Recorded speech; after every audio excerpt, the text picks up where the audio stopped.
Dear friends, welcome to impressive study मंच। आज के इस वीडियो में हम लोग उत्तर मुगल काल के दूसरे भाग को देखेंगे। इसके पहले वाले वीडियो में हम लोगों ने देखा था कि उत्तर मुगल काल कब से कब तक चलता है। उसके ठीक पहले हम लोगों ने क्या देखा कि प्रारंभिक मुगल काल के शासक कौन थे और उसको एक ट्रिक से हम लोग याद किए थे, उसके शासनकाल को देखे थे। इसके तत्पश्चात फिर क्या था कि उत्तर मुगल काल में जो शासक बनता है उसके शासनकाल और उसके कुछ उपनाम को हम लोग सीखे थे।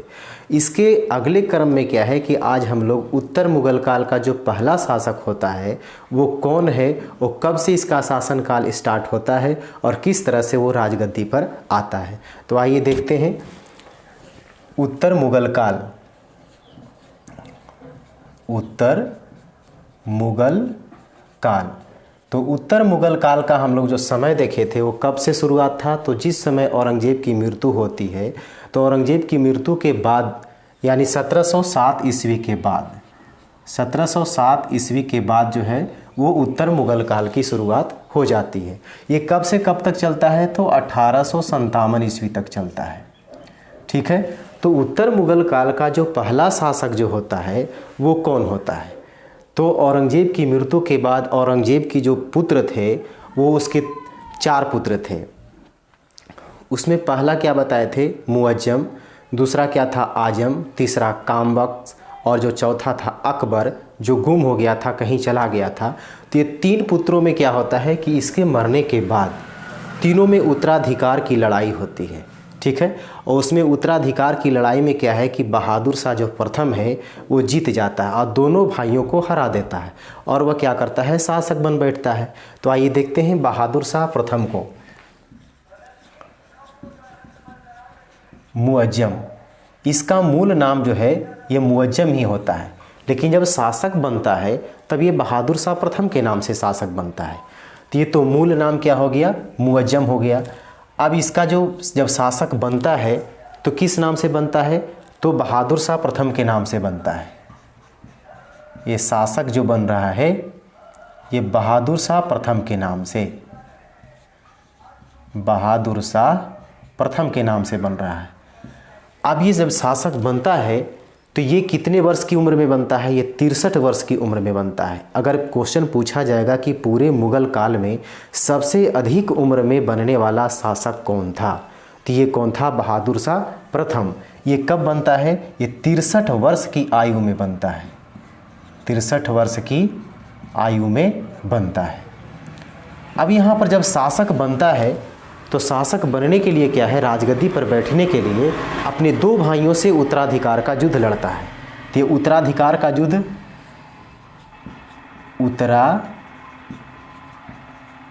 उत्तराधिकार का युद्ध ये किन के बीच होता है, तो ये 2 भाइयों के बीच होता है। एक का नाम है आजम, जिसे जजाऊ के युद्ध में पराजित कर देता है, जजाऊ के युद्ध में पराजित कर देता है।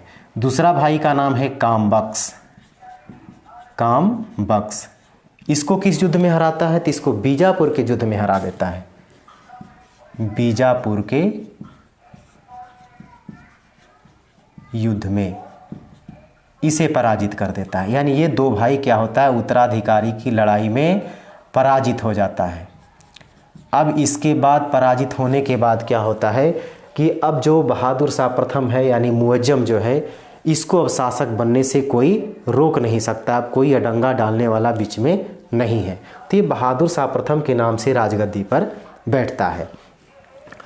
अब ये क्या है, इसका कुछ अन्य नाम भी है। पहला नाम तो देखना है कि शाह आलम प्रथम, शाह आलम प्रथम। ये उपाधि इसे किसने दिया था, तो औरंगजेब ने दिया था, यानी इसके पिता ने इसका उपाधि शाह आलम प्रथम दिया था। इसके अलावा इसका और क्या नाम है, इसका नाम है साहिब-ए-खबर, साहिब-ए-खबर। और क्या नाम है, बेखबर बादशाह, बेखबर बादशाह। इसके अलावा और क्या नाम है, सहिष्णु शासक, सहिष्णु शासक इसका अन्य नाम है। इसके बाद फिर क्या होता है कि जब ये शासन पर बैठता है तो शासन काल कब से कब तक चलता है, इसका शासन काल कब से कब तक है, शासनकाल जो है वो 1707 ईस्वी से 1712 ईस्वी तक इसका शासनकाल चलता है। इसके शासनकाल में क्या क्या चीज़ होता है, तो इसके शासनकाल में क्या है, जब ये 1707 ईस्वी में जो है ये राजगद्दी पर बैठता है, तो 1708 ईस्वी में इसके शासनकाल में 1708 ईस्वी में सिखों के जो गुरु थे गुरु गोविंद सिंह, उसकी हत्या कर दी जाती है। गुरु गोविंद सिंह की हत्या ये कहाँ कर दी जाती है, तो महाराष्ट्र के नांदेड़ नामक स्थान में इसके बॉडीगार्ड के द्वारा कर दी जाती है। हत्या कहाँ की जाती है, तो महाराष्ट्र के नांदेड़ नामक स्थान में, यानी नांदेड़ में इसके बॉडीगार्ड के द्वारा ये गुरु की हत्या कर दी जाती है। इससे क्या होता है कि सिख धर्म में असंतोष की भावना उत्पन्न होती है। ये मुग़ल शासकों के प्रति क्या है, सिख धर्म के लोग मुग़ल शासकों को घृणा की दृष्टि से देखने लगते हैं, यानी सिख धर्म के लिए अच्छा काम नहीं होता है। इतना ही नहीं, इसके पिता जब औरंगजेब अपने शासनकाल में किया था कि सिखों के जो 9वें गुरु थे तेग बहादुर, उसकी हत्या करवा दिया था। कहाँ, दिल्ली के चांदनी चौक पर। ठीक है ना। अगर क्वेश्चन पूछ देगा कि गुरु तेग बहादुर जो 9वें गुरु थे सिख धर्म के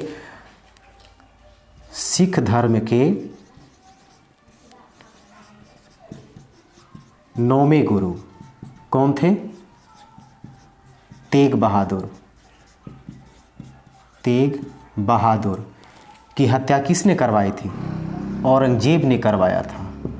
औरंगजेब ने करवाया था। इसके बाद फिर क्या होता है कि बहादुर शाह प्रथम जो है, सिखों के नेता जो बंदा बहादुर है, उससे ये युद्ध करता है। या और 1712 ईस्वी में सिखों के नेता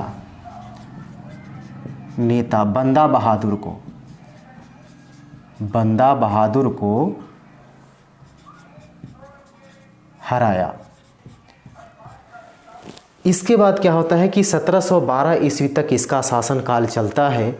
अब क्या होता है कि 1712 ईस्वी में जब इसकी मृत्यु हो जाती है बहादुर शाह प्रथम का, तब इसके बाद शासनकाल में कौन आएगा, राजगद्दी पर कौन बैठेगा, तो इसका पुत्र होता है। वो पुत्र का नाम क्या है, अब इसके पुत्र में उत्तराधिकारी की लड़ाई होगी। तो इसके पुत्र कौन कौन है, इसके पुत्र को देख लिया जाए। इसके पुत्र जो है, पुत्र का नाम जहांदार शाह, जहां शाह, अजीम उस शान,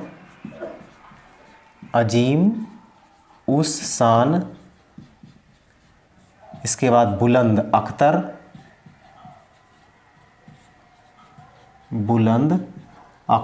एक और पुत्र का नाम था रफ़ी उस शान। अब इसके बाद क्या होता है कि 1712 ईस्वी में जब इसकी मृत्यु होती है बहादुर शाह प्रथम का, यानी मुअज्जम का, तब क्या होता है कि इसके पुत्र जो हैं, इन पुत्रों में उत्तराधिकारी की लड़ाई होती है। तब इसके बाद देखिए उत्तराधिकारी की लड़ाई होती है, कौन भाई जीतता है, कौन भाई हार जाता है, किस भाई की मृत्यु हो जाती है और कौन राजगद्दी पर बैठता है। तब इसके बाद देखते हैं मुअज्जम के बाद जो शासनकाल में आने वाला है उसका नाम क्या है। जहांदार शाह। ये जहांदार शाह बहादुर शाह प्रथम के बाद जब ये राजगद्दी पर आता है, तो जहांदार शाह कौन है, तो बहादुर शाह प्रथम का ये ज्येष्ठ पुत्र है। ठीक है ना। ये कौन है, ये बहादुर शाह प्रथम का ये ज्येष्ठ पुत्र, यानी सबसे बड़ा बेटा है। ठीक है। अब जो है ये शासन काल में कैसे आता है, ते अपने भाइयों के साथ क्या करता है, उत्तराधिकारी का युद्ध लड़ता है। तो देखा जाए कि उत्तराधिकारी का युद्ध में किसे हराता है, उत्तराधिकारी का युद्ध ये क्या करता है, उत्तराधिकारी के युद्ध में इसका एक भाई होता है अजीम उस शान। ठीक है ना। तो अजीम उस शान को अजीम उस शान को क्या करता है, लाहौर के युद्ध में मार देता है। अब इसको शासन काल में आने के लिए जो सहयोग करता है, इसका सहयोग करता कौन है, एक ईरानी दल का नेता है जुल्फिकार खान। ठीक है ना, ये कौन है, ईरानी दल के नेता जुल्फिकार खान सहयोग से ये शासक बनता है। ठीक है, शासक बनता है। अब देखा जाए शासक बनने में ये किस प्रकार सहयोग करता है, तो जब ये उत्तराधिकारी का जब लड़ाई होता है तो ये लाहौर के युद्ध में सबसे पहले अपने एक भाई अजीम उस शान को क्या करता है, मार देता है, यानी हत्या कर देता है। इसके बाद दो भाई, एक जहां शाह एक रफ़ी उस शाह को क्या करता है कि पदच्युत कर देता है, पद से हटा देता है, और इसके सहयोग से फिर क्या करता है कि राजगद्दी पर आ जाता है।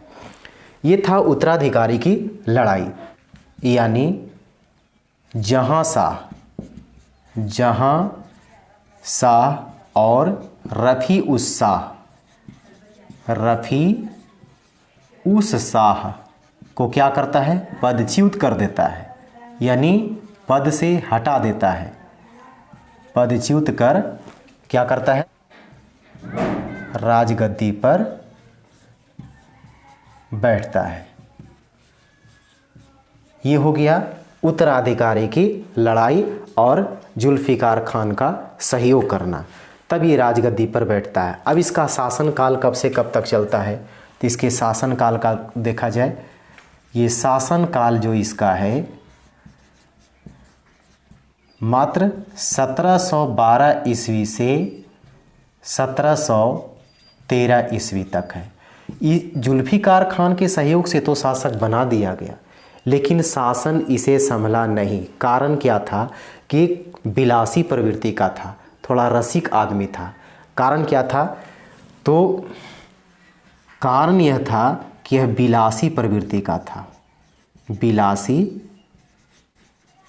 प्रवृत्ति का था।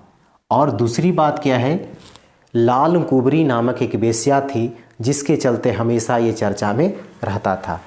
लाल कुंवरी नामक वेश्या के कारण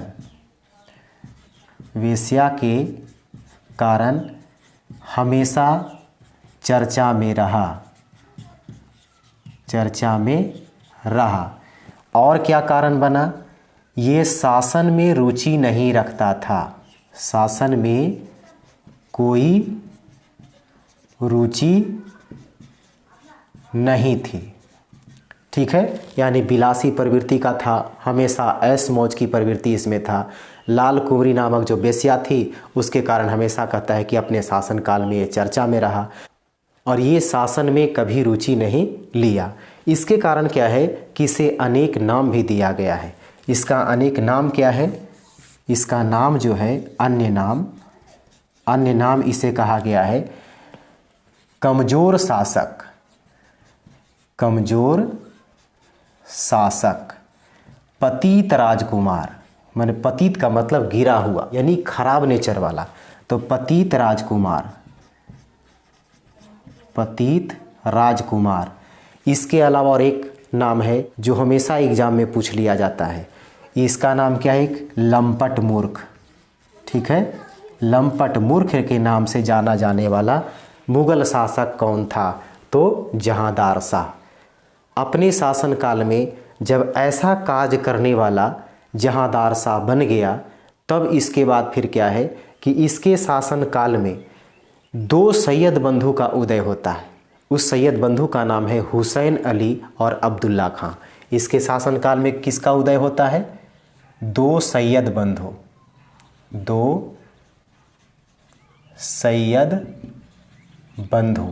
इसका नाम क्या है, Hussain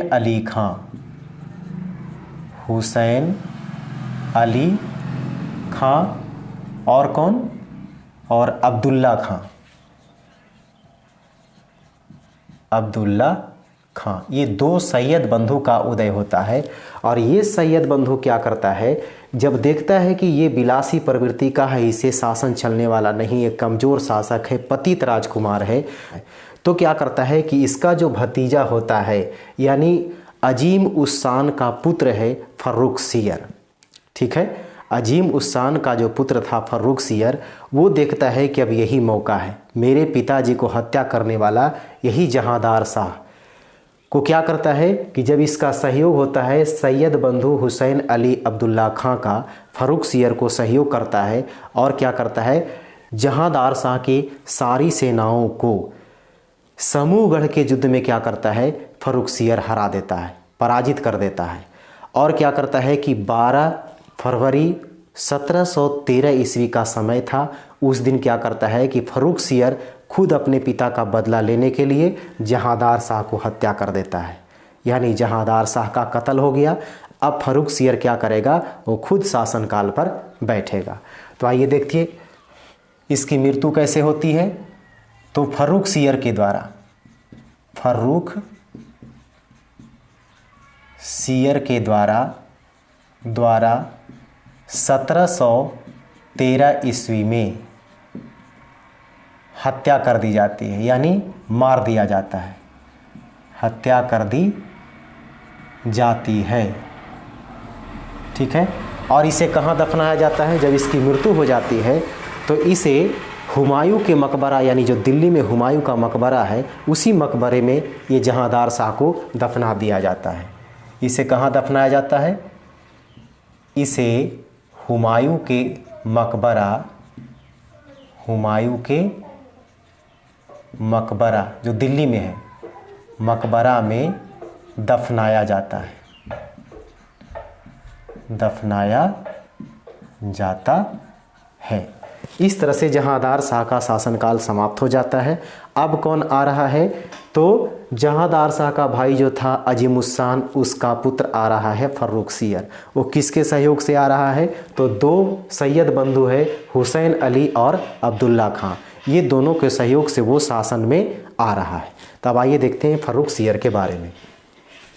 Farrukh share, Farrukhsiyar, Farrukhsiyar जो है वो किसको हरा करके, यानी किसको मार करके राजगद्दी पर बैठता है। तो अभी हम लोगों ने देखा कि फर्रुख सियर जो क्या है कि सैयद बंधुओं के सहयोग से, यानी अब्दुल्ला खां और हुसैन अली खां के सहयोग से जहांदार शाह को क्या करता है, मार देता है और ये राजगद्दी पर बैठता है। तो इसका शासनकाल कब से कब तक चलता है, तो इसका जो शासनकाल है, शासनकाल 1713 ईस्वी से 1719 ईस्वी तक इसका शासनकाल चलता है।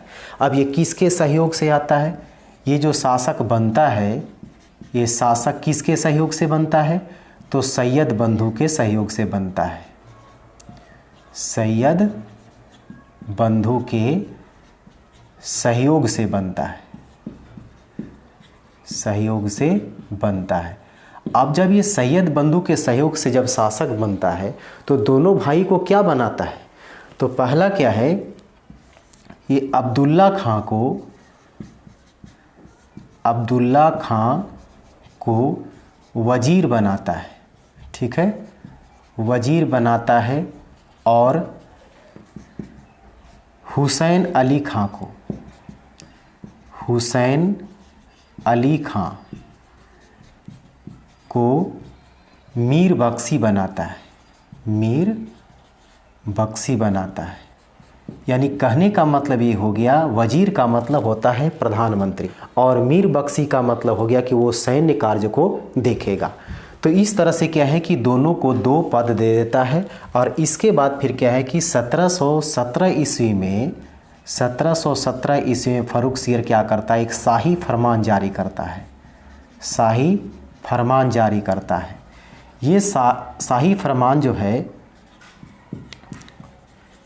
ये किसे देता है, तो भारत में अंग्रेज़ों को, यानी ब्रिटिश ईस्ट इंडिया कंपनी को क्या करता है कि शाही फरमान जारी करता है, कुछ रकम लेकर के बंगाल में व्यापार करने का आदेश दे देता है। इसके बाद फिर क्या है कि फर्रुख सियर जो है वो राजस्थान के जो राजा जय सिंह था, ठीक है ना, राजस्थानी राजा जय सिंह को क्या उपाधि देता है? सवाई की उपाधि देता है। सवाई की उपाधि देता है।